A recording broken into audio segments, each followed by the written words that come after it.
चलिए, टॉपिक है राज्य के नीति निर्देशक तत्व। आप लोग बहुत पहले से भी पढ़ते आ रहे होंगे राज्य के नीति निर्देशक तत्व, और हो सकता है बहुत लोग को समझ में आया हुआ भी होगा, बहुत लोग को नहीं भी आया हुआ होगा। तो आज इसको समझ लीजिए। यह खास करके जो भी अच्छे एग्ज़ाम होते हैं कमीशन वगैरह, या जो भी अभी आपका होगा बिहार सेक्रेटरीट या जो भी हाई लेवल के एग्ज़ाम, उसमें यहाँ से 1-2 क्वेश्चन निश्चित रूप से ही पूछे जाएंगे, ठीक है।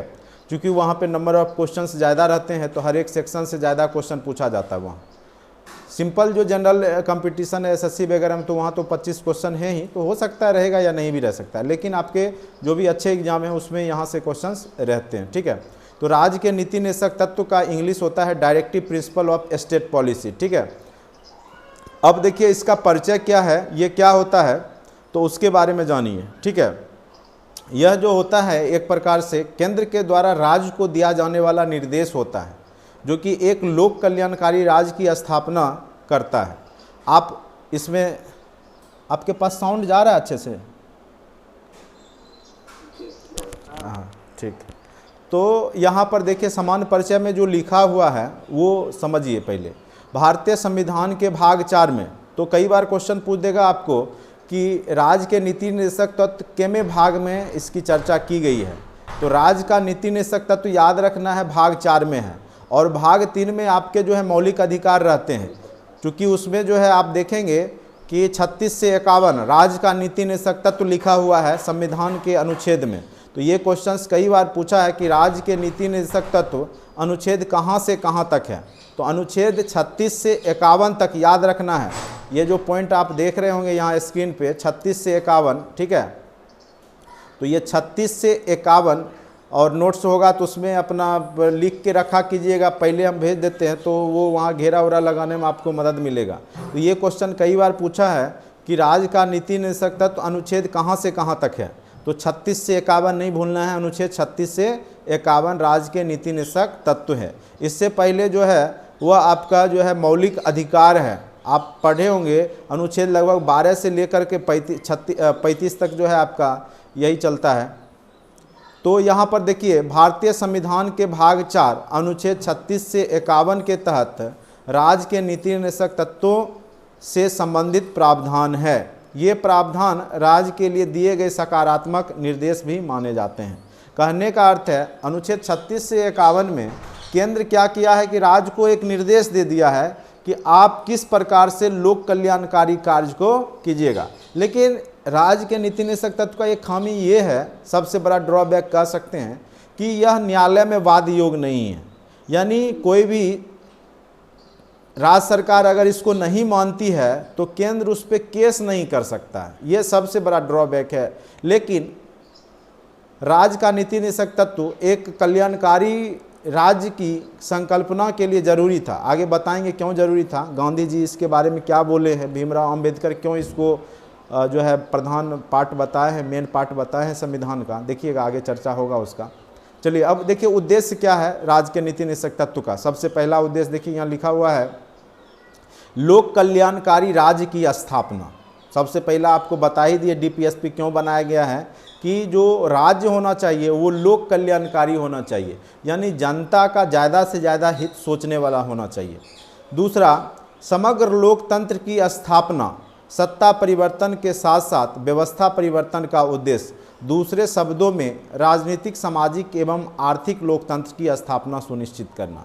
देखिए ये क्या करता है कि लोकतंत्र में सहायक सिद्ध होता है जो आपका राजनीतिक, सामाजिक एवं आर्थिक लोकतंत्र है। जैसे अगर आप देखिएगा कि सेम वर्क सेम पे कई बार टीचर लोग मुद्दा उठाते रहते हैं, तो अनुच्छेद 39 जो राज्य के नीति निर्देशक तत्व है उसमें दिया हुआ है कि आप समान काम के लिए समान वेतन देना होगा आपको, चाहे महिला हो, चाहे पुरुष हो, चाहे किसी जाति धर्म के लोग हों, ठीक है। तो कई बार आप देखेंगे गांव वगैरह में जो छोटे तो महिला लोग को कम सैलरी दिया जाएगा या जो भी डेली वेज कम दिया जाता है और पुरुष को ज़्यादा दिया जाता है। तो ये सब असमानताएं की जाती है। तो यही नीति निर्देशक तत्व के तहत जो है उसकी असमानता को दूर करने का जो है केंद्र ने प्रयास किया है कि कोई भी राज्य सरकार महिला या पुरुष में या किसी भी जाति धर्म में विभेद नहीं कर सकता है। तो ये सब जो है केंद्र के द्वारा राज्य को निर्देश है। वही सब चीज़ की चर्चा जो है आपके राज्य के नीति निर्देशक तत्व में है। अब उपयोगितावाद, उपयोगी क्या है? अधिक लोगों को अधिकतम सुख की अवधारणा। इसका मेन उपयोग है, जो राज्य का नीति निदेशक तत्व है, अधिक से अधिक लोगों को जो है सुख सुविधा मिले, ठीक है, राज्य के द्वारा। जैसे अभी देखिएगा, मैट्रिक इंटर करते हैं तो 10,000 20,000 जो भी हो सरकार देती है, और पिछले बार दी थी, अभी नहीं दी है, तो आप उस पर क्लेम नहीं कर सकते कि आप पिछले स्टूडेंट को क्यों 2012-13 में या 15 में क्यों दिए, अभी क्यों नहीं दे रहे हैं, या उससे पहले के स्टूडेंट क्लेम नहीं कर सकते हैं कि हमको क्यों नहीं मिला, नए स्टूडेंट को क्यों मिल रहा है। तो ये इसलिए, चूंकि यह राज्य का नीति निदेशक तत्व है, अब केंद्र निर्देश दिया है, राज्य का मन होगा तो मानेगा, नहीं मन होगा नहीं भी मान सकता है, ठीक है। तो कई बार अगर राज्य के पास पैसा रहता है, फंड रहता है, तो वो बहुत सारी योजनाएं आपको देता है, साइकिल देता है, पोशाक देता है, या जो भी शिक्षा से संबंधित बहुत सारी योजनाओं को चलाता है। कई राज्य सरकार लैपटॉप देती है बच्चों को, कई राज्य सरकार जो है तरह तरह की, अभी तो जैसे बिहार सरकार 50,000 रुपया बोला है, ग्रेजुएशन जो करेगी महिला लड़की उसको दिया जाएगा, या इस तरीक़ा से, तो वो उस पर डिपेंड कर रहा है, ठीक है। लेकिन ये सब की चर्चा राज्य के नीति निदेशक तत्व में है। आगे हम चर्चा करेंगे कि केमा अनुच्छेद में ये सब बात का चर्चा है कि जैसे आपका शराबबंदी है, तो बहुत सारे राज्य में आप देखेंगे कि शराब बंद है, और बहुत सारे राज्य में शराब धरले से बिक रहा है। ऐसा क्यों हो रहा है? क्योंकि केंद्र ने तो सबको निर्देश दिया है कि शराबबंदी जैसी योजनाओं को लागू कीजिए, लेकिन जो राज्य को लगता है कि हम इसके बिना जो है अपना जो है ज़्यादा डेवलप नहीं कर सकते, तो वो राज्य उसको बंद नहीं किया है या फ़ायदा नहीं समझता है, और जो राज्य को लगता है कि लीकर बंद करने से फ़ायदा हो रहा है तो वो कर दिया है। तो यही सब चीज़ की चर्चा जो है राज्य के नीति निदेशक तत्व में लिखा हुआ है, ठीक है। तो यही है और कुछ नहीं है ज़्यादा। अब देखिए यहाँ पर है DPSP से संबंधित अवधारणाएं, जो विचारधाराएं हैं, आज तक बहुत सारे विचार हैं इससे रिलेटेड, क्या क्या हैं उसको आप समझने का प्रयास कीजिए। देखिए, भारतीय संविधान में वर्णित नीति निदेशक तत्वों के विभिन्न प्रावधानों के निम्नलिखित वैचारिक अवधारणाओं या दर्शन से प्रेरित या समावेशित माना जाता है। इसके 3 हैं, मेन है आपका। देखिए कौन कौन सी अवधारणा का पूर्ति जो होता है DPSP के माध्यम से होता है, यानी राज्य के नीति निदेशक तत्व से होता है, ठीक है। अब है सबसे पहला समाजवादी सिद्धांत। समाजवादी क्या है? तो समाज में सभी लोगों को लेकर के चलना। आपको पता होगा समाजवाद सोशलिज्म की शुरुआत कार्ल मार्क्स के द्वारा किया गया था, और आपको पता होगा जर्मनी के थे ये, और इन्होंने जब औद्योगिक क्रांति के बाद 2 वर्ग उत्पन्न हो गए थे, पूंजीवादी और एक मजदूर वर्ग, तो उसमें संघर्ष की स्थिति बन गई थी। पूंजीवादी जो भी व्यापारी थे, जो उद्योगपति थे, ज़्यादा से ज़्यादा काम करवाना चाह रहे थे, ज़्यादा से ज़्यादा शोषण करते थे, 12-12 घंटा मजदूरों से काम करवाते थे, सैलरी कम देते थे, बीमार पड़ने पे या कुछ भी हो जाता था तो उसको नौकरी से भी हटा दिया जाता, और कोई भी सुख सुविधाएँ नहीं दी जाती थी। तो ये सब को दूर किया गया। आज जो संडे को छुट्टी मिल रहा है, तो यही सब के कारण जो है, जो हमारे संघर्ष हुए हैं समाजवादी, उसी के कारण आज जो आप देख रहे होंगे कि संडे को छुट्टी मिल जाता है, सैटरडे को हाफ डे हो जाता है, या आपका जो है वर्किंग आवर 8 घंटे का कर दिया गया। तो ये सब बाद में हुआ। पहले 12-12 घंटा लेबर से काम कराया जाता था, और बीमार पड़ने की स्थिति में या मृत्यु होने की स्थिति में कुछ भी नहीं दिया जाता था। लेकिन बाद में चल करके जो है समाजवादी अवधारणा को नीति निदेशक तत्व के तहत रख करके, कंपनी एक्ट या बहुत सारे एक्ट को लागू करके जो है, अभी वर्तमान में अगर कुछ भी हो जाता है तो सरकार उसको जो है फंड देता है, या आपका एक्सीडेंट भी हो जाता है, कुछ भी हो जाता है, तो आप देखेंगे कि सरकार तुरंत 4 लाख 5 लाख रुपया जो है उसको देती है। तो ये सब समाजवादी जो सिद्धांत है, तो ये सब की चर्चा आपके नीति निदेशक तत्व में है। देखिए अब यहाँ पे क्या है, उदाहरण के लिए अनुच्छेद 39 में वर्णित समान कार्य के लिए समान वेतन संबंधित प्रावधान। अब देखिए इसी की चर्चा हम अभी कर रहे थे कि अनुच्छेद 39 क्या चीज़ से संबंधित है? समान काम के लिए समान वेतन। महिला पुरुष में विभेद नहीं, या किसी भी लोगों में विभेद नहीं कर सकते हैं। अगर आपका समान काम है तो समान वेतन आपको देना चाहिए, ठीक है। लेकिन देखे होंगे कि टीचर वाला केस में, टीचर का केस जो है, हम लोग टीचर हैं तो हम लोग का केस को जो है सुप्रीम कोर्ट में जो है निर्णय जो है वो सही नहीं मिल पाया, और जो राज्य दे रही है वेतन उसी पे चलना पड़ रहा है। तो ऐसा इसलिए चूँकि ये डिपेंड कर गया किस पे, तो राज्य सरकार पे डिपेंड कर गया। पहले आपको बता दिए कि इसको न्यायालय में वाद योग नहीं है। अगर राज्य सरकार पर डिपेंड किया कि अब ये इसको जो है लागू करे चाहे नहीं करे, बस केंद्र उसको बोल सकता है कि आप लागू कीजिए, या जो भी अच्छे टीचर हैं उनको अच्छा सैलरी दीजिए, लेकिन ज़बरदस्ती नहीं कर सकती है, चूँकि यह जो है DPSP का पार्ट है। वही आपके मौलिक अधिकार का पार्ट होता तो मौलिक अधिकार जो है 6 या उसमें रहता तो आपको एकदम निश्चित रूप से वो करना पड़ता, लेकिन ऐसा नहीं हुआ क्योंकि यह डीपीएसपी का पार्ट है। ठीक है, अब देखिए समाजवाद, सामान्य शब्दों में समाजवाद सामाजिक न्याय एवं समानता से संबंधित विचारधारा है। पहले बता दिए, समाजवाद मतलब समाज के सभी लोगों की विकास की बात करेगा।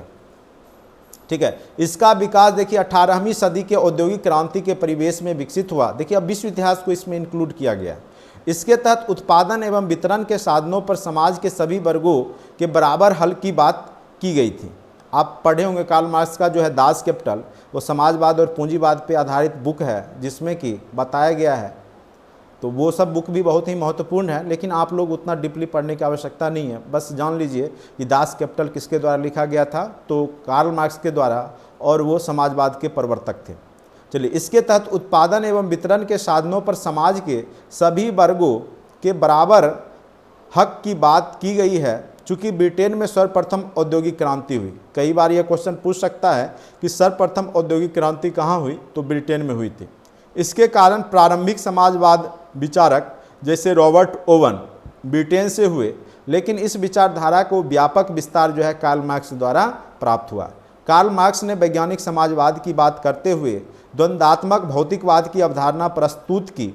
इसके तहत मार्क्स ने इतिहास की भौतिकवादी व्याख्या करते हुए वर्ग संघर्ष के माध्यम से किसान मजदूर केंद्रित व्यवस्था की स्थापना की बात की। तो आज भी यह विचारधारा देखिएगा कि आपके जो भी एशियाई कंट्री हैं, जैसे रूस है, चीन है, आज भी वहाँ पे जो है माओवादी या मार्क्सवादी विचारधारा के लोग हैं, कम्युनिस्ट। ठीक है, तो आज भी यहाँ पर भी आप देखेंगे कि बिहार में भी कम्युनिस्ट का जो है, खास करके बेगूसराय वगैरह में बहुत सारी विचारधाराएं जो है, बहुत सारे लोग शुरुआत से ही, जब पूरे देश में कांग्रेस था तो उस समय भी बेगूसराय में जो है कम्युनिस्ट की विचारधारा थी। तो यह विचारधारा पूरे विश्व में फैला हुआ है। ऐसी बात नहीं है कि जो चीन है या रूस में ही है, इंडिया में भी है और जर्मनी में भी है। यूरोपियन कंट्री थोड़ा सा इससे दूर हैं, लेकिन बाकी एशियन कंट्री में यह विचारधारा फैला हुआ है। ठीक है, तो ये बात करता है मजदूरों के हित की बात करता है। तो ये विचारधारा को फुलफिल करता है आपका राज का नीति निर्देशक तत्व, इसीलिए इसकी चर्चा यहाँ पर की गई है। ठीक है, अब देखिए गांधीवादी चिंतन, गांधी जी की जो विचारधारा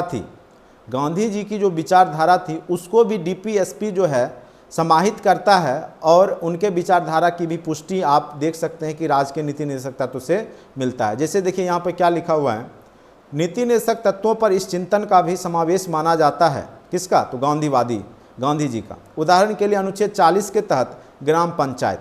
देखिए ग्राम पंचायत की जो अवधारणा थी वो गांधी जी का ही संकल्पना था कि गांव के लोगों को भी अधिकार मिले, राजनीतिक अधिकार मिले, और वो भी जो है पार्टिसिपेट करे राजनीतिक में।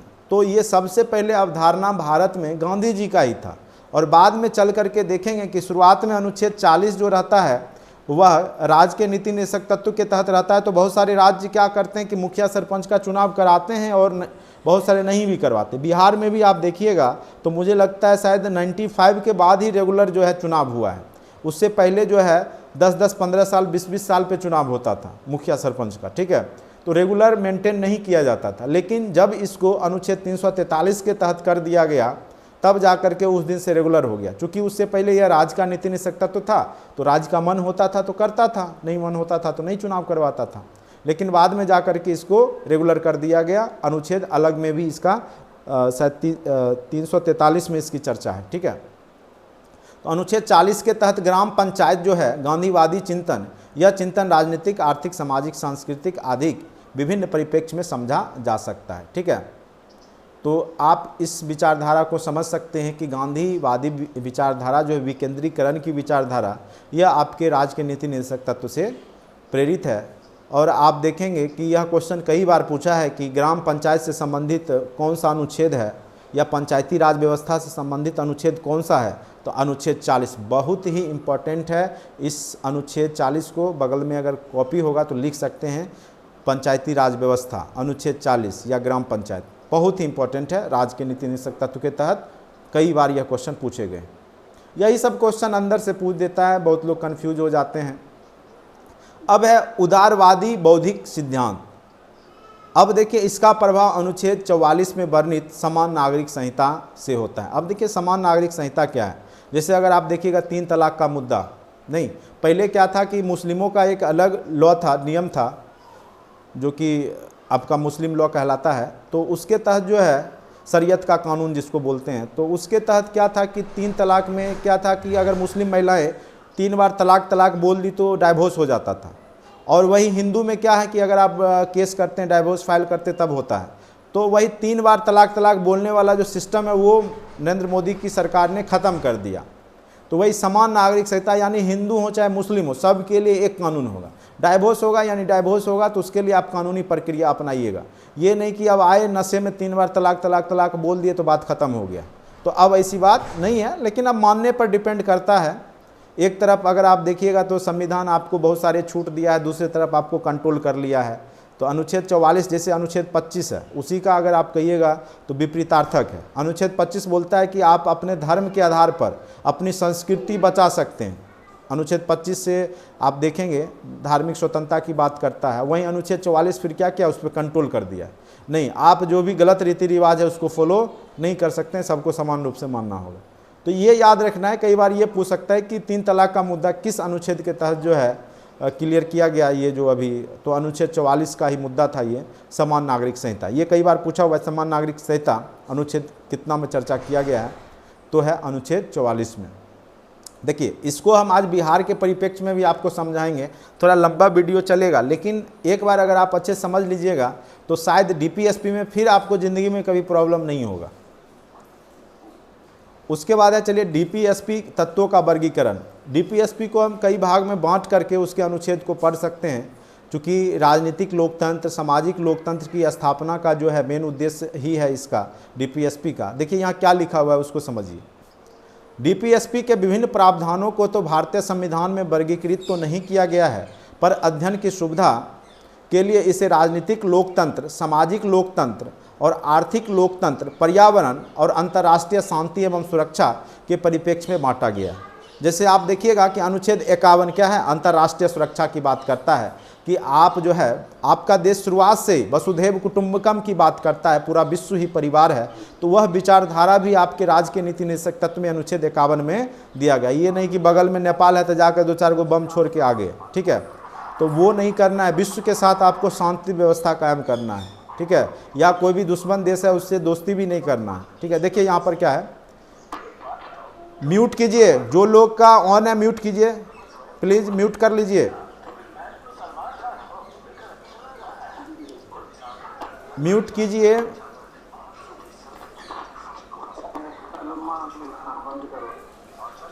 जो लोग म्यूट नहीं किए हैं, आवाज आ रही है, म्यूट कर लीजिए।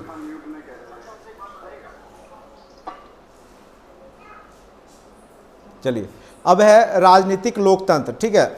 राजनीतिक लोकतंत्र में आपका राज्य का जो नीति निषेधक तत्व है वो अनुच्छेद 40 है। पंचायती राज बहुत इंपॉर्टेंट है, इसको एकदम नहीं भूलना है। पंचायती राज व्यवस्था अनुच्छेद 40 एकदम रट्टा मार जाइए, पूछेगा ये एग्जाम में।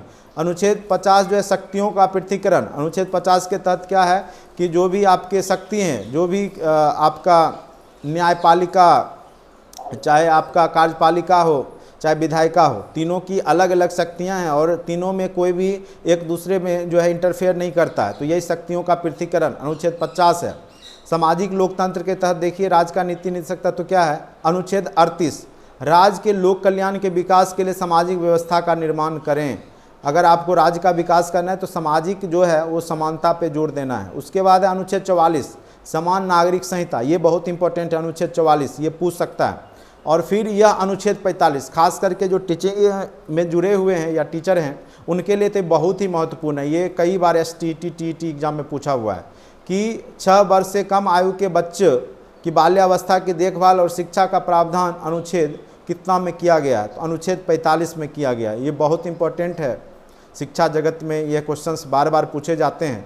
6 वर्ष से कम आयु के बच्चों की बाल्यावस्था की देखभाल, जैसे आपका होता है ना आंगनबाड़ी वगैरह, और शिक्षा के लिए प्रावधान तो केमा अनुच्छेद में। आंगनबाड़ी वगैरह भी जो राज्य करता है तो वो भी डीपीएसपी का ही पार्ट होता है, ठीक है। राज्य के नीति निषेधक तत्व के तहत ही आंगनबाड़ी केंद्र वगैरह खोले जाते हैं। तो अनुच्छेद 45 उसी संबंधित है। अब है आर्थिक, अर्थ से संबंधित। नौकरी या जो भी है उससे संबंधित। देखिए अब अनुच्छेद 39 बहुत इंपॉर्टेंट, आर्थिक संकेंद्र को रोकना, यानी सब में डिस्ट्रीब्यूट होना चाहिए, समान काम समान वेतन, अनुच्छेद 39। अब है अनुच्छेद 41, काम पाने का अधिकार, हर एक व्यक्ति को काम पाने का अधिकार है। इसके तहत कोई भी वैकेंसियां अगर कोई सरकार निकालती है तो सबको बराबर का मौका मिलेगा। एक्सेप्शन है कि कुछ छूट दिया जाता है आरक्षण में, लेकिन वैकेंसियां सभी लोग भर सकते हैं। उसके बाद है अनुच्छेद 42, कार्य हेतु मानवीय दशाएं, जो भी आप काम करते हैं तो वहाँ का आसपास का वातावरण जो है मानव के अनुसार होना चाहिए। जैसे वहाँ पे अभी जो भी ऑफिस है या उसके लिए बहुत सारे वहाँ पे व्यवस्था होनी चाहिए, शौचालय होना चाहिए, साफ़ सफाई का ध्यान रखना चाहिए, या कुछ भी अग्निशामक जो है अगर वहाँ पे है तो वो सब व्यवस्था होना चाहिए। तो मानवीय दशाएं आसपास में होनी चाहिए कार्य हेतु, ठीक है। ये नहीं कि आप ज़बरदस्ती शोषण कर रहे हैं मज़दूरों का गर्मी में या कुछ भी उसका, तो वो सब नहीं है। तो वहाँ पे उस पर ध्यान देना अनुच्छेद 42 के तहत। 43 जो है निर्वाह मजदूरी, आपकी जो मजदूरी होना चाहिए वो एक मिनिमम मजदूरी, न्यूनतम वेतन से कम नहीं देना है। वो सरकार निर्धारित करती है कि प्रत्येक दिन, जैसे अभी का मिनिमम शायद 18,000 है मंथली, ठीक है, उससे कम नहीं देना है। तो सरकारी जॉब में कोई भी जॉब अगर आप चपरासी भी करते हैं तो उसमें 18,000 से कम नहीं मिलता है। लेकिन भारत एक गरीब देश है और यहाँ पे जो है लोग जो है 5,000 6,000 पे भी काम करने के लिए तैयार हो जाते हैं। तो सरकार इस पे उतना ज़्यादा ये नहीं रोक लगाती है, क्योंकि अगर वो नहीं करेंगे तो खाएंगे क्या, ठीक है। लेकिन सरकार जो भी योजनाएं या जो भी जॉब निकालती है तो उसमें मिनिमम सैलरी कम से कम 18,000 होगा ही, ठीक है। तो निर्वाह मजदूरी है वो। उसके बाद है 46 जो है अनुच्छेद, ST SC या अन्य कमजोर वर्ग में शैक्षिक एवं आर्थिक हितों का विकास, पोषाहार एवं जीवन स्तर में सुधार। आप देखते होंगे कि ST SC वर्ग के लिए जो है एक विशेष पैकेज दिया जाता है, या शिक्षा में हो चाहे जो भी हो, उनको अलग से कुछ व्यवस्था रहता है, कुछ इकोनॉमी सहायता भी दी जाती है। और पोषाहार वगैरह जो है बच्चों के लिए भी दिया जाता है, या राशन पानी में भी स्टूडेंट लोग हैं ST SC तो उनको जो है विशेष प्रावधान रहता है, अनाज उनाज जो है दिया जाता है कॉलेज स्तर पे। तो वो सब का जो सुविधा है वो अनुच्छेद 46 के तहत है। उसके बाद है अनुच्छेद 48, कृषि एवं पशुपालन, ठीक है। कृषि एवं पशुपालन मंत्रालय अभी गिरिराज सिंह के पास है। तो इसके तहत क्या है कि कृषि और पशुपालन से रिलेटेड जैसे आपका होता है फसल बीमा हो गया, या फसल नष्ट होने पे जो है सरकार के तरफ से आपको जो है उसका दिया जाता है, फंड मुहैया कराया जाता है अगर आपका फसल नष्ट हो जाता है, या पशु लोन भी दिया जाता है। कृषि करने के लिए भी KCC लोन वगैरह मुहैया करवाया जाता है। केंद्र निर्देश देता है राज्य को, तो राज्य बैंक के माध्यम से KCC लोन इशू करवाती है। फिर बाद में बहुत माफ़ भी हो जाता है बहुत केस में, ठीक है। तो ये सब अनुच्छेद 48 के तहत जो है वह राज्य सरकार जो है अपने किसान भाइयों या जो भी है उसके लिए करता है।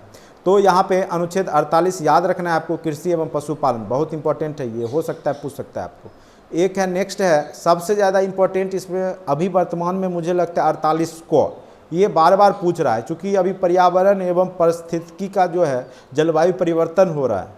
तो अभी जो बीमारियां आ रही है या जो भी है, तो ये कहीं ना कहीं जलवायु परिवर्तन भी कारक है इसके पीछे। हमने जीव जंतुओं को मार दिया, बहुत सारे पहले क्या थे, सांप ऊप की मात्रा बहुत ज़्यादा थी, तो वो सब क्या होता था कि विषैला जो भी वायु में जो विषैले पदार्थ रहते थे उसको अपने अंदर श्वास के माध्यम से खींच लेता था, कहा जाता है सांप वगैरह। तो अब वो सब की मात्रा धीरे धीरे हमने क्या किया, ख़त्म कर दिया, पेड़ पौधे काट दिए। आज जो ऑक्सीजन की समस्या हो रही है, सांस लेने में प्रॉब्लम हो रहा है लोगों को, तो ये सब कहीं ना कहीं हमने पर्यावरण का जो क्षय पहुंचाया है, और साथ साथ जीव जंतुओं की जो बड़े पैमाने पर जो है हत्या हुई या जीव जंतु मरे हैं, तो उसका कहीं ना कहीं आप कह सकते हैं दुष्परिणाम है ये, ठीक है। तो पर्यावरण बचाना भी राज्य के नीति निषेक तत्व के तहत है। इसीलिए आप देखते होंगे बिहार वगैरह में हरियाली मिशन लाया गया, जल जीवन हरियाली योजना, जगह जगह नल सिस्टम लगाया गया है या पेड़ पौधे लगाए गए, जो भी हो। तो सरकार प्रयास किया कि पेड़ पौधे लगाएं, तो ये केंद्र के द्वारा निर्देश रहता है राज्य को। तो कोई जरूरी नहीं है कि हर एक राज्य इसको फॉलो करता है, और बिहार जैसे राज्यों को जरूरी था, क्योंकि यहाँ का जो वन प्रतिशत मात्र 7% ही है, और कम से कम वन प्रतिशत कहता है कि 21 से 22% होना चाहिए। 24% पूरे भारत का ओवरऑल है, लेकिन हर एक राज्य का होना चाहिए कम से कम 21-22%, लेकिन बिहार बहुत कम वन रखे हुए है, 7% है। तो कहीं ना कहीं वन बढ़ाना जरूरी था, इसलिए राज्य सरकार इस पर फोकस किया था। ठीक है, तो जल जीवन हरियाली जो है आगे चर्चा कभी होगा तो उसके बारे में करेंगे। जो आपका हरित क्रांति वगैरह है उससे भी अभी क्वेश्चन कई बार पूछ देता है, अभी द्वितीय हरित क्रांति शुरुआत हो चुकी है। चलिए यहाँ पे अभी आते हैं मेन मुद्दा पे। 48 को पर्यावरण एवं पारिस्थितिक संरक्षण से संबंधित है, बहुत इंपॉर्टेंट है। 48 को पर्यावरण एवं जलवायु परिवर्तन कह सकते हैं, और अनुच्छेद 47 को तो एकदम नहीं भूलना है, मद्य निषेध लोक स्वास्थ्य सुधार। जो आपका शराबबंदी है वो अनुच्छेद 47 के तहत ही लागू है। ठीक है, तो हर एक राज्य में लागू नहीं है, आपके बिहार ने लागू कर रखा है। ठीक है, मद्य निषेध तो अनुच्छेद 47, और ये भी जो है आपका पर्यावरण संबंधित सुधार में आता है। उसके बाद अंतर्राष्ट्रीय शांति एवं सुरक्षा, पहले मैंने चर्चा कर दिया अनुच्छेद 51 का। ये आप क्या है कि अंतर्राष्ट्रीय शांति एवं सुरक्षा की स्थापना का जो है काम करेंगे। कोई भी राज्य जो है आसपास के जो भी, जैसे मान लीजिए बिहार नेपाल के बगल में बॉर्डर पे है, तो ऐसा नहीं है कि आप नेपाल से आप पंगा ले लीजिए या वहाँ पे कुछ भी कर दीजिए या करवा दीजिए। तो इससे क्या होगा कि पूरा मतलब भारत का छवि खराब होगा और विश्व स्तर पे जो है आपस में मतभेद बढ़ेगा। तो आपका बोलता है कि केंद्र बोलता है कि राज्य को कि आप ऐसा कोई भी गतिविधि नहीं करेंगे जिससे कि अंतर्राष्ट्रीय शांति भंग हो। ठीक है, तो अनुच्छेद 51 जो है अंतर्राष्ट्रीय शांति स्थापित करना, वसुधैव कुटुंबकम की विचारधारा को फॉलो करने पर जोर दिया गया है, और यह केंद्र के द्वारा राज्य को निर्देश दिया जाता है। तो ये हो गया। और 51 को आपको पता ही होगा मौलिक कर्तव्य है, जिसकी संख्या अभी वर्तमान में 11 है। आगे जब मौलिक कर्तव्य पढ़ाएंगे तो उसमें बहुत अच्छे से डीपली चर्चा करेंगे। 51 क में है वो, और 51 में क्या है, अंतर्राष्ट्रीय शांति। ये भी क्वेश्चन कई बार पूछा है। और रविन्द्रनाथ टैगोर की जो विचारधारा थी, तो मानव हित सर्वोपरि वो मानते थे, मानवता पे विशेष जोर देते थे, और पूरे विश्व को ही एक परिवार के रूप में वो देखने के लिए बोलते थे। तो वो भी एक राष्ट्रवादी भी थे, और साथ साथ जो है कह सकते हैं कि अंतर्राष्ट्रवादी भी थे वो, यानी पूरे विश्व को एक साथ जोड़ने का प्रयास करते थे। शायद अभी तो आजकल में ही उनका जन्म दिवस शायद था रविन्द्रनाथ टैगोर का। चलिए, तो कभी कभी क्वेश्चन कहीं से भी कुछ भी पूछ दिया जाता है, तो जो लोग अच्छे एग्जाम में बैठते हैं तो उनको हर एक चीज़ का नॉलेज रखना पड़ता है, क्योंकि कब किस तरह के क्वेश्चंस आएंगे और किस तरीक़ा से आपको आंसर लिखना पड़ेगा कहना मुश्किल हो जाता है। ठीक है, अब इसकी तुलना आप कर सकते हैं किससे, तो इसकी तुलना आप मौलिक अधिकार और नीति निषेध तत्व से कीजिए। दोनों में अंतर क्या है वो देखिए, मेन रूप से क्या अंतर है वो कई बार ये पूछ सकता है बीपीएससी मेंस में लिखने के लिए कि मौलिक अधिकार और नीति निषेध तत्व में क्या अंतर है, उसकी चर्चा करें या उस पर प्रकाश डालें। तो अब देखिए मौलिक अधिकार क्या होता है, तो व्यक्ति का अधिकार है। मौलिक अधिकार प्रत्येक व्यक्ति को दिया जाता है, जबकि नीति निषेध तत्व क्या होता है, राज्य के लिए निर्देश है। मौलिक अधिकार आपको हमने पढ़ाया ही होगा, नहीं पढ़ाया है तो जो लोग बाद में जुड़े हैं तो उनको फिर से मैं कभी बताऊंगा। ठीक है, तो मौलिक अधिकार के बारे में टोटल अभी वर्तमान में 6 मौलिक अधिकार है। ठीक है, तो लगभग 12 से 35 तक उसी की चर्चा है। अब देखिए यहाँ पर है मौलिक अधिकार व्यक्ति का अधिकार है, जबकि नीति निषेध तत्व क्या है, राज्य के को दिया जाने वाला एक निर्देश है। ठीक है, अब है लोकतंत्र के उद्देश्य पर देखिएगा, मौलिक अधिकार राजनीतिक अधिकार के रूप में है, जबकि नीति निषेध तत्व में राजनीतिक, आर्थिक और सामाजिक तीनों प्रकार के अधिकार लोगों को इससे प्राप्त होता है। व्यक्ति और समुदाय के स्तर पर देखिएगा तो मौलिक अधिकार सिर्फ व्यक्ति की कल्याण करता है, व्यक्ति के कल्याण के बारे में सोचता है, जबकि नीति निषेध तत्व पूरे समुदाय के कल्याण के बारे में सोचता है। अब विस्तार के स्तर पर देखेंगे तो मौलिक अधिकार का विस्तार जो है सीमित है, जबकि राज्य के नीति निषेध तत्व का विस्तार विस्तृत है। निर्देश यह नकारात्मक है, जबकि इसका निर्देश क्या है, सकारात्मक है। न्यायालय में वाद योग है, अगर आपके मौलिक अधिकार का कोई हनन करता है, जो भी है, समता का अधिकार है, स्वतंत्रता का अधिकार है, शोषण के विरुद्ध अधिकार है, धार्मिक स्वतंत्रता का अधिकार है, ये सब का अगर कोई आपका हनन करता है तो आप तुरंत न्यायालय में जा सकते हैं, सुप्रीम कोर्ट में भी जा सकते हैं। लेकिन यहाँ पे जो है डीपीएसपी को लेकर के आप न्यायालय में नहीं जा सकते, ये वाद योग नहीं है। अगर आपको कोई राज्य सरकार कहे कि शराबबंदी लागू करते हैं, कोई नहीं कर रहा है, तो ये जो कर रहा है उसको आप क्यों ये नहीं कह सकते कि बगल के राज्य में नहीं किया है आप क्यों कर रहे हैं। या अगर कभी आपको फंड मुहैया होता है या स्टूडेंट को पैसा मिलता है, कुछ भी छात्रा छात्रवृत्ति वगैरह, तो कई साल मिलता है, कई बार नहीं भी मिलता है। तो आप नहीं कह सकते हैं राज्य को कि हमें क्यों नहीं मिला, पिछले वाले स्टूडेंट थे जो पिछले साल उनको मिला है। तो इस तरीका का है, तो वाद योग नहीं है राज्य के नीति निदेशक तत्व, पहले ही हमने बताया था। और सार्वभौमिक जो है ये सबके लिए बराबर है, कौन, तो राज्य के नीति निदेशक तत्व, जबकि आपका मौलिक कर्तव्य प्रतिबंधित होता है, यानी जो यहाँ के नागरिक होते हैं तो आपको विशेष जो है आपको अधिकार रहता है। जो भारतीय नागरिक हैं जैसे मौलिक अधिकार उनको विशेष दिया जाता है, और जो विदेशी नागरिक है तो उसको वोट देने का अधिकार नहीं रहता है, बहुत सारा अधिकार नहीं है, उसको ज़मीन खरीदने का अधिकार नहीं रहता है, वो स्वतंत्र रूप से कोई सभा नहीं कर सकता है, संगठन नहीं बना सकता, आप कर सकते हैं। तो मौलिक अधिकार क्या होता है, प्रतिबंधित रहता है। लेकिन राज्य के नीति निर्देशक तत्व तो सभी के लिए बराबर सार्वभौमिक है, चाहे वो विदेशी नागरिक हो चाहे देशी नागरिक हो, सबके लिए बराबर है। तो वही चीज़ है, तो दोनों का तुलनात्मक अध्ययन हमने आपको करवा दिया। अब इसके महत्व की चर्चा कीजिए, बस वही बात को अब यहाँ पे लपेटा है, जितना बात हो गया है, जितना चीज़ हमने आपको बताया है उसी को बस इसमें भाषा दिया गया। देखिए डीपीएसपी का महत्व न्यायालय में परिवर्तनीय की दृष्टि से यद्यपि डीपीएसपी का महत्व कम दिखाई पड़ता है, साथ ही इसके पालन हेतु कार्यपालिका का बाध्य नहीं होना भी इसके महत्व को कम कर सकता है। यानी जो न्यायालय में बाध्य योग नहीं है, जिस कारण से ये क्या होता है कि डीपीएसपी का कम महत्व हो जाता है। फिर भी कई दृष्टियों में डीपीएसपी का संवैधानिक एवं व्यवहारिक स्तर पे महत्व इसे हम निम्नलिखित बिंदुओं पर देख सकते हैं। ठीक है, पहला, कार्यपालिका को सही दिशा देने का प्रयास। ये क्या करता है, कार्यपालिका को एक दिशा निर्देश देता है। चूंकि डीपीएसपी लोक कल्याणकारी राज्य की स्थापना की ओर से निर्देश देता है, अतः इसके माध्यम से शासन के लिए एक प्रकार से कार्यपालिका को सही दिशा मिलती है। वर्तमान समय में जब कार्यपालिका का शासन के अन्य स्तंभों के साथ संघर्ष चल रहा है, देखिएगा कई बार प्रधानमंत्री, न्यायपालिका, ये सब में आपस में विवाद होते रहता है। कई बार प्रधानमंत्री कहते हैं कि ज़्यादा से ज़्यादा लोगों को ये लोन मुहैया कराया जाए, तो न्यायपालिका उसको बाधित करती है। कई बार बैंक वगैरह जो है मना करता है। तो ये सब जो होते रहता है, तो ये राज्य के नीति निदेशक तत्व से क्या होता है कि लोक कल्याणकारी कार्य करने का जो है यहाँ से न्यायालय को भी मिलता है कि आप जो है जनता की सेवा करने के लिए या केसीसी लोन वगैरह इशू कीजिए, क्योंकि डीपीएसपी का पार्ट है ये। ठीक है, तो कहीं ना कहीं डीपीएसपी के माध्यम से लोक कल्याणकारी राज्य की जो है संकल्पना वो कार्यपालिका और न्यायपालिका दोनों को जाती है। ठीक है, तो इसलिए यह महत्वपूर्ण हो जाता है। अब देखिए दूसरा, आज़ादी के बाद वर्तमान तक केंद्र एवं राज्य स्तर के विभिन्न कल्याणकारी कार्यक्रम डीपीएसपी के आधार पर बनाए जाते रहे हैं।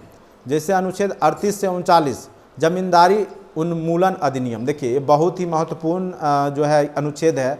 अनुच्छेद 38 से 39 में जो है जमींदारी उन्मूलन की बात की गई है, लेकिन अभी तक सही ढंग से इसको लागू नहीं किया गया है। उसके पीछे कारक जिम्मेदार है, क्योंकि जो भी लीडर होते हैं मैक्सिमम वो जमींदार परिवार से बिलोंग करते हैं। ठीक है, जो भी आपके नेता बनते हैं तो मैक्सिमम आप देखेंगे कि पूंजीपति वर्ग से या आपके जमींदार वर्ग के होते हैं।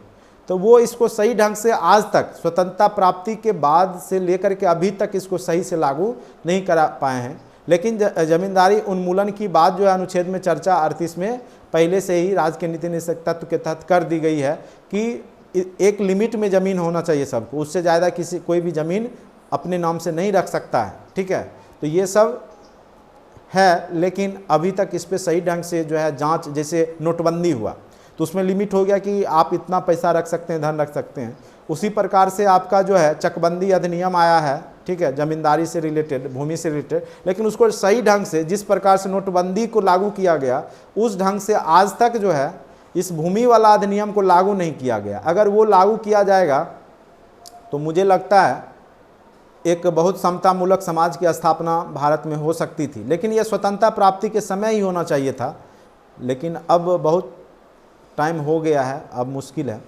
अब देखिए अनुच्छेद 39 के आधार पर समान पारिश्रमिक अधिनियम 1976 आदि, यानी सबके लिए समान वेतन, चाहे महिला हो चाहे पुरुष हो। अनुच्छेद 39 इसकी चर्चा मैंने पहले भी किया है। कई विचारक के कथन डीपीएसपी के महत्व का पता चलता है। बहुत सारे विचारक हैं, क्या बोले हैं वो देखिए।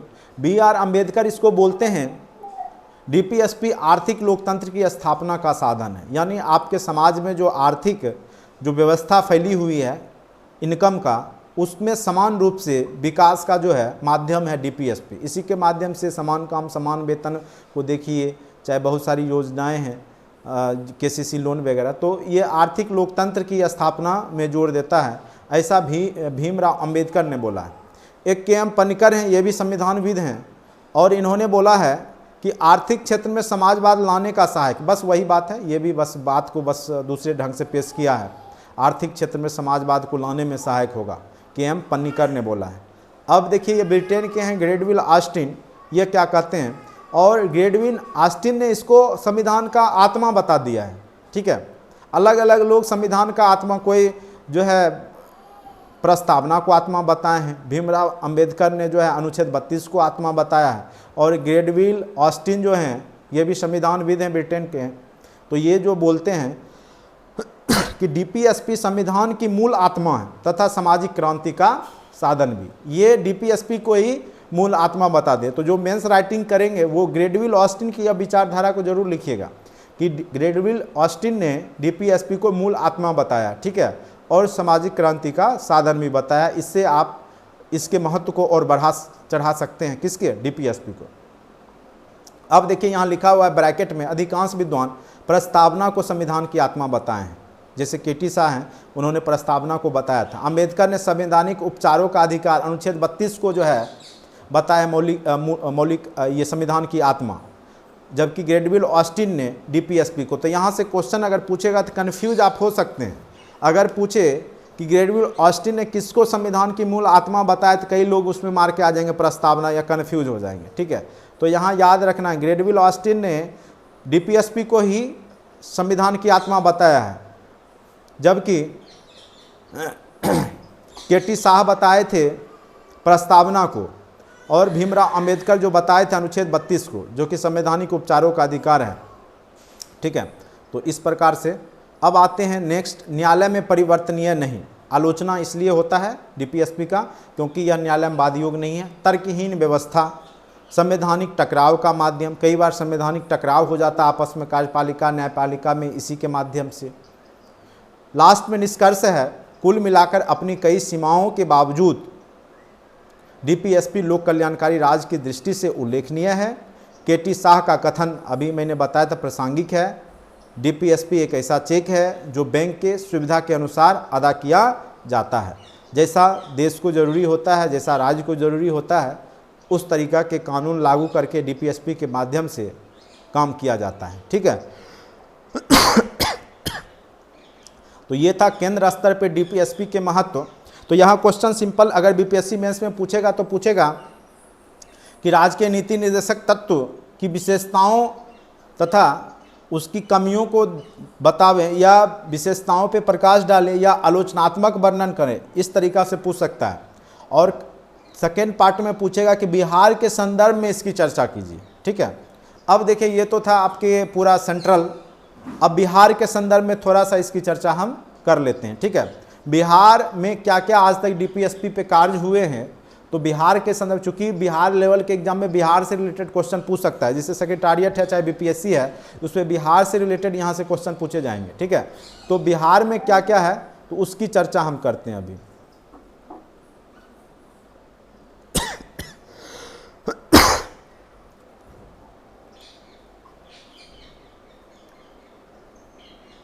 चलिए, अब देखिए बिहार के संदर्भ में है, यहाँ लिखा हुआ है बिहार के संदर्भ में राज्य के नीति निर्देशक तत्वों के कार्यान्वयन पे प्रकाश डालें। अब देखिए फिर वही चीज़ है, संविधान के भाग 4 में अनुच्छेद 36 से 51 के तहत प्रावधान है किसका, डीपीएसपी का, और राज्य के लिए सकारात्मक निर्देश है और न्यायालय में परिवर्तनीय नहीं है। ये मुद्दा बार बार इसलिए चर्चा है कि आपको याद हो जाए, न्यायालय में परिवर्तनीय नहीं है, राज्य के लिए निर्देश है, आपको एकदम याद ही हो गया होगा, मुझे लगता है बार बार मैंने इस चीज़ को बोला है। तो बिहार में नीति निर्देशक तत्व का कार्यान्वयन, आज तक कौन कौन से अनुच्छेद को बिहार में लागू किया गया ढंग से वो देखिए।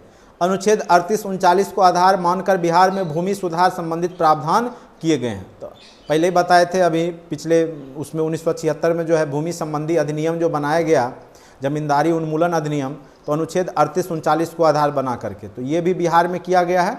दूसरा है बिहार में समान पारिश्रमिक अधिनियम 1976 में, न्यूनतम मजदूरी अधिनियम 1948, ठीक है, अनुच्छेद 39 के आधार पर लागू किया गया। तो राज्य सरकार भी एक न्यूनतम वेतन से कम किसी को नहीं दे सकती है, ठीक है, तो ये भी लागू किया हुआ है बिहार सरकार ने। उसके बाद है पंचायती राज व्यवस्था 2006 में जो है अनुच्छेद 40 के आधार पर लागू किया गया है, ठीक है, तो ये भी बिहार सरकार ने लागू कर दिया है कि पंचायती राज व्यवस्था अधिनियम, इसी के तहत प्रत्येक 5 वर्ष पे आपका चुनाव हो रहा है, ठीक है, अनुच्छेद 40 के तहत। उसके बाद है बिहार में प्रसूति मातृत्व हित लाभ, आप देखते होंगे जैसे ममता कार्यक्रम वगैरह है महिलाओं के लिए, खास करके जच्चा बच्चा के लिए, ठीक है, तो 1961 ईस्वी में ममता कार्यक्रम आदि अनुच्छेद 42 के आधार पर लागू किया गया है। तो बिहार में भी आंगनबाड़ी केंद्र में देखिएगा कि ये सब टाइप की सुविधाएं जो है समाज की महिलाओं के लिए आते रहता है, तो ये भी बिहार सरकार इसके तहत जो है लोगों को जो है लोक कल्याणकारी कार्य यहाँ कर रहा है। उसके बाद है अनिवार्य एवं निःशुल्क शिक्षा की व्यवस्था, आप देखे होंगे कि बिहार में सरकारी विद्यालय में एकदम निःशुल्क शिक्षा है। और बालिका पोशाक योजना आप देख सकते हैं, मुख्यमंत्री साइकिल योजना है, मुख्यमंत्री बालिका पोशाक योजना है, छात्रवृत्ति योजना है, साइकिल योजना, तो ये सब जो है अनुच्छेद 45 के आधार पर बिहार में लागू किया गया है। और बिहार सरकार इसके तहत जो है साइकिल वगैरह महिलाओं को, लड़कियों को, ठीक है, जो छात्रा होती हैं उनको दिया जाता है। तो ये अनुच्छेद किसके तहत, तो अनुच्छेद 45 के तहत। ये सब की चर्चा बिहार के संदर्भ में जरूर करेंगे, क्योंकि मुख्यमंत्री जो है इसी के आधार पर जो है वोट बैंक बना करके जो है चुनाव जीत जाते हैं, ठीक है, तो ये सब की चर्चा एकदम जरूर करना है। उसके बाद जो है आपका अनुच्छेद 47 के आधार पर देखिए, ये भी बहुत बड़ा कारक होता है नीतीश कुमार को जीतने में, शराबबंदी। तो महिलाएं इससे भी जो है अनुच्छेद 47 के लागू हो जाने के कारण जो है शराबबंदी के कारण भी जो है नीतीश के फेवर में रहती है। 2016 से जो है बिहार में शराबबंदी कार्यक्रम लागू किया गया है, ठीक है, तो ये भी इम्पोर्टेंट है। बिहार में शराबबंदी कब से लागू किया गया है, तो 2016 से, और कितने अनुच्छेद के तहत, तो अनुच्छेद 47 के तहत। अब लास्ट है आपका हरित क्रांति, द्वितीय हरित क्रांति। कृषि रोड मैप आप देखिएगा 3/17 से 22, 2017 से 22 तक चल रहा है कृषि रोड मैप 1, 2, अब तीसरा चल रहा है। अभी जो वर्तमान में कृषि रोड मैप चल रहा है वो कृषि रोड मैप 3 चल रहा है 2017 से 22, ठीक है, तो इसके तहत जल जीवन हरियाली कार्यक्रम चालू किया गया। ये भी पूछ सकता है किस रोड मैप के तहत है, कृषि रोड मैप के तहत, तो कृषि रोड मैप 3 के तहत, ठीक है, 2017 से 22 कृषि रोड मैप 3 चल रहा है, ठीक है। यहाँ पे लिखा हुआ है अनुच्छेद 48 के आधार को बना करके यहाँ पे ये सब लागू किया गया है। जैविक कृषि पर जोर दिया गया है। आप देखेंगे कि गंगा के जो तट हैं उस पर जैविक कृषि कॉरिडोर बनाया गया है। जल जीवन आप देखे होंगे कि नल पूरे हर एक घर पंचायत स्तर पे, गांव स्तर पे नल लगाया गया है। हरियाली कार्यक्रम भी लागू किया गया, तो ये सब का भी आधार 48 है। तो बिहार सरकार ये सब लागू किया, तो ये सब की चर्चा कर देंगे। और लास्ट में लिखेंगे जो मेंस राइटिंग में, इस प्रकार हम पाते हैं कि बिहार में लोक कल्याणकारी लोकतंत्र की स्थापना में राज्य के नीति निर्देशक तत्व सहायक रहे हैं और इससे लोकतंत्र की प्रक्रिया का विकेंद्रीकरण हुआ है और साथ ही सुशासन की स्थापना में मदद मिली है। तो आप इस प्रकार पा सकते हैं, देखते होंगे कि नीति निर्देशक तत्व नहीं कुछ होते हुए भी, यानी अगर कहिए तो न्यायालयवाद नहीं होते हुए भी बहुत एक अच्छा गाइडेंस है, एक निर्देश है जो राज्य फॉलो कर रही है और लोक कल्याणकारी राज्य की स्थापना कर रही है। तो यहाँ से पीटी में जो क्वेश्चंस आएंगे या समान परीक्षा में, वो सबसे पहला पूछेगा कि राज्य के नीति निर्देशक तत्व किस भाग के तहत है। तो भाग 4 याद रखना है, कहाँ से कहाँ तक है, तो अनुच्छेद 36 से 51 तक है। अनुच्छेद 39 याद रखिएगा, ठीक है, समान काम समान वेतन। अनुच्छेद जो है आपका 44 याद रखना है, समान नागरिक संहिता। अनुच्छेद 48 याद रखना है, 48 को पर्यावरण या जैव विविधता से संबंधित है। अनुच्छेद 51 याद रखना है आपको, क्या चीज़ संबंधित है, अंतर्राष्ट्रीय शांति से। उसके बाद अनुच्छेद 47 याद रखना है, क्या चीज़ से, शराबबंदी से, ठीक है। और इस प्रकार से आप जो जो इम्पोर्टेंट चीज़ है, और अनुच्छेद 40 को नहीं भूलना है, अनुच्छेद 40 पंचायती राज व्यवस्था से, ठीक है। तो बार बार यही क्वेश्चन आपको एग्जाम में आएगा, इससे ज़्यादा आपको जनरल कंपटीशन में नहीं पूछता है, ठीक है। हमने आपको बहुत अच्छे से डीपली ढंग से समझा दिया है। बाकी इतना अच्छे से अगर आप समझ गए होंगे तो मुझे नहीं लगता है कि अब कभी भी डीपीएसपी से रिलेटेड कोई भी तरह का प्रॉब्लम होगा। हाँ, अगर अब कोई प्रॉब्लम है आपको तो पूछ सकते हैं।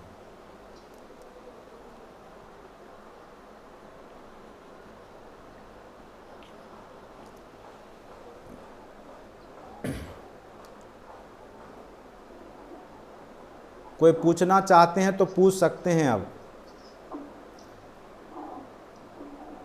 आप लोग पूछिएगा नहीं, हमको पता है। पूछ वही सकते हैं जो पहले से इसके बारे में अध्ययन किए होंगे या पढ़े होंगे, ठीक है। बाकी लोग शायद नहीं पूछ पाएंगे, या पूछना है तो पूछ सकते हैं, छूट है पूछने के लिए। एक क्वेश्चन हम लास्ट में आप लोग को लिखने के लिए देंगे, ठीक है, वो हम ग्रुप में आपको भेज देंगे। वो आप लिख करके अच्छे से हमको जो है ग्रुप में ही भेजना है आपको, ठीक है। नहीं तो लिखिए, क्वेश्चन लिख लीजिए, आप लोग कॉपी होगा तो लिख लीजिए। राज्य के नीति निर्देशक तत्व पर प्रकाश डालें तथा बिहार के विशेष संदर्भ में राज्य के नीति निर्देशक तत्व पर प्रकाश डालें तथा बिहार के विशेष संदर्भ में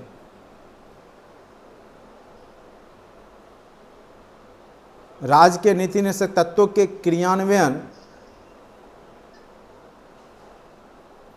पर प्रकाश डालें, ठीक है।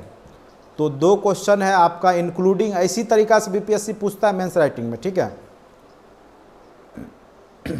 तो आप लोग लिखेंगे और ग्रुप में भेज देंगे।